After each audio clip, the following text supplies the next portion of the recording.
अस्सलाम वालेकुम, मैं हूँ इरम। कुकिंग बाइट्स में आपको वेलकम करती हूँ। आज बनाएंगे क्रिस्पी मज़ेदार ग्लेयर्स वाले नमकीन खारे बिस्किट। खारे बिस्किट की डो कैसी होनी चाहिए, बगैर पफ पेस्ट्री के खारे बिस्किट में लेयर्स कैसे बनती हैं। खारे बिस्किट की सभी टिप्स आपके साथ शेयर करूँगी। मज़े की बात तो ये है कि ये खारे बिस्किट बनाकर आप महीनों तक स्टोर भी कर सकते हैं। तो चलिए स्टार्ट करते हैं। बिस्मिल्लाहिर्रहमानिर्रहीम।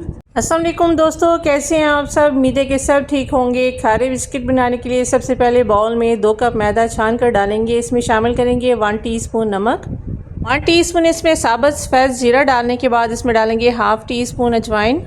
अजवाइन को इस तरह से हथेली पर मसल कर डालेंगे। अजवाइन को मसलने से इसके दाने टूटेंगे। बहुत ही अच्छा सा टेस्ट और अरोमा इस तरह से खारे बिस्किट में आएगा, इसलिए आपने खूब अच्छी तरह से अजवाइन को मसल कर डालना है। अब इसमें 1/4 कप के बराबर मेल्टेड घी डालेंगे। आप ऑयल भी डाल सकते हैं, लेकिन घी से ये खारे बिस्किट और भी ज़्यादा टेस्टी और क्रिस्पी बनेंगे।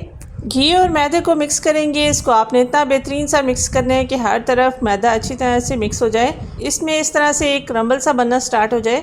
मैदे को घी के साथ 1 मिनट तक मिक्स करने के बाद इस तरह से ये ज्वाइन होना शुरू हो जाएगा। आप देख सकती हैं, अगर इस तरह से ये ज्वाइन ना हो तो इसमें घी आपने और शामिल करना है। थोड़ा थोड़ा पानी इसमें डालेंगे। नॉर्मल टेम्परेचर का जो टैप वाटर है वो आपने इसमें यूज़ करना है। अगर सर्दी के मौसम में आप ये खारे बिस्किट बना रहे हैं, फिर आपने इसमें नीम गर्म पानी डालना है। पानी थोड़ा डालेंगे, ज़्यादा इसको मसलते हुए इसकी एक टाइट और स्मूथ सी डो बनाएंगे, जैसे हम समोसों के लिए एक टाइट और स्मूथ सी डो बनाते हैं। खारे बिस्किट के लिए भी हमें वैसी ही डो चाहिए। डो में पानी की परफेक्ट मेजरमेंट का अंदाजा इस बात से होता है कि डो आपके हाथों के साथ चिपकती नहीं है। बहुत ही अच्छा सा आप इसको नीट कर सकती हैं। 3 से 4 मिनट तक आपने इस डो को अच्छी तरह से नीट करना है, ताकि ये बहुत ज़्यादा स्मूथ हो जाए। डो को मज़ीद सॉफ्ट और स्मूथ बनाने के लिए काउंटर टॉप पर रख कर उसको थोड़ी देर के लिए मसलेंगे, जिससे बहुत ज़्यादा स्मूथ डो हो जाएगी। जितनी सॉफ्ट और स्मूथ सी डो होगी, खारे बिस्किट उतने ज़्यादा क्रिस्पी और टेस्टी होंगे। डो को मसलने के बाद इसका एक बड़े साइज़ का पेड़ा बनाकर ऊपर से इसको कवर करके 15 मिनट्स के लिए आपने इसको फ्रिज में रखना है। इसको 15 मिनट्स का रेस्ट देंगे।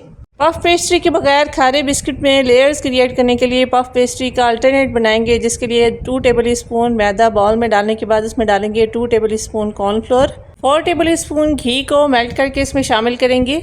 अब इन सबको अच्छे से मिक्स करते हुए इसका एक स्मूथ और क्रीमी सा पेस्ट बन जाएगा। इसको आपने अच्छी तरह से मिक्स करना है। गुठलियाँ वगैरह इसमें नहीं होनी चाहिए। मैदे को आप इस पेस्ट से स्किप भी कर सकती हैं, लेकिन कॉर्नफ्लोर आपने इसमें ज़रूर ऐड करना है। कॉर्नफ्लोर से बहुत ही अच्छी सी पफ पेस्ट्री जैसी लेयर्स क्रिएट होंगी खारे बिस्किट में।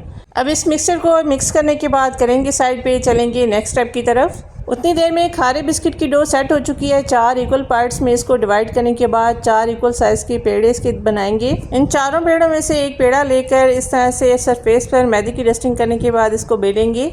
खूब अच्छा सा पतला सा, जैसे हम एक पतली सी चपाती बेलते हैं, आपने इस तरह से इसको बेलना है। इसी तरीके से 1 बाय 1 आपने सभी पेड़ों की रोटियां तैयार करनी है। सभी पेड़ों को इक्वल सा पतला सा बेलेंगे। सभी रोटियां तैयार करने के बाद एक रोटी इसमें से लेंगे, उस पर जो मिक्सचर लगाएंगे, जो घी और मैदे का हमने बनाया था, वो अप्लाई करेंगे।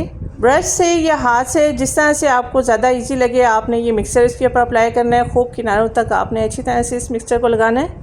मिक्सचर लगाने के बाद आप इसके ऊपर ड्राई मैदा डस्ट करेंगे। किसी भी छान से या चाय की छन्नी से आप अच्छी तरह से मैदे को डस्ट कर सकती हैं। अब बेली हुई दूसरी रोटी भी इसके ऊपर रखेंगे। किनारों से आपने इसको सेट करना है। इस पर भी मैदे का और घी का मिक्सचर लगाकर इसके ऊपर मैदे की डस्टिंग करेंगे। इसी तरह से बेली हुई सारी रोटियाँ ऊपर नीचे रखते हुए दरमियान में ये घी अप्लाई करेंगे और मैदे की डस्टिंग करेंगे। लेकिन जब आखिरी रोटी आपने इसके ऊपर रखनी है, उस पर आपने कुछ भी अप्लाई नहीं करना। अच्छी तरह से मैदे की डस्टिंग करने के बाद चारों रोटियों को इकट्ठा एक साथ बारीक सा बेलेंगे।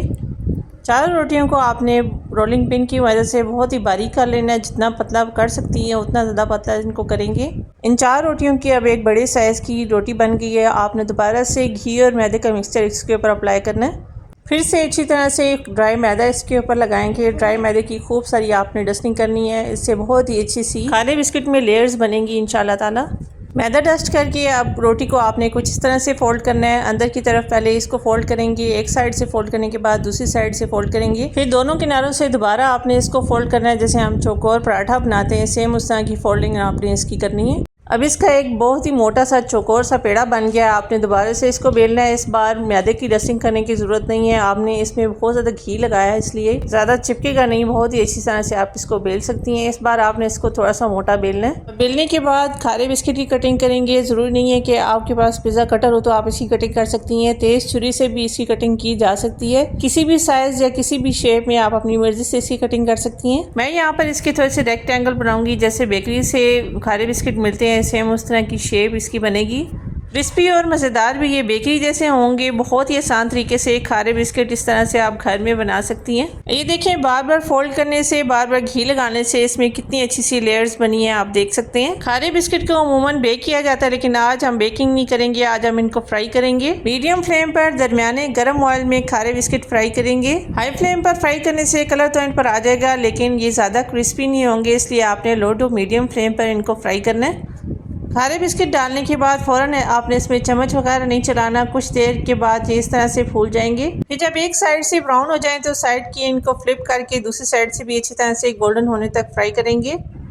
आप इनकी आवाज़ से ही अंदाज़ा लगा सकते हैं कितनी ज़्यादा ये क्रिस्पी और टेस्टी बने हैं। यहाँ पर अपने प्यारे व्यूअर्स, अपनी प्यारी बहनों से रिक्वेस्ट करूँगी, रेसिपी ज़रा सी भी पसंद आए तो लाइक ज़रूर कीजिएगा। चैनल पर पहली बार आए हैं तो सब्सक्राइब कर लीजिए। जज़ाकल्लाह। तो मिलते हैं अगली वीडियो में एक और नई अमेजिंग रेसिपी के साथ। तब तक के लिए अल्लाह हाफिज़।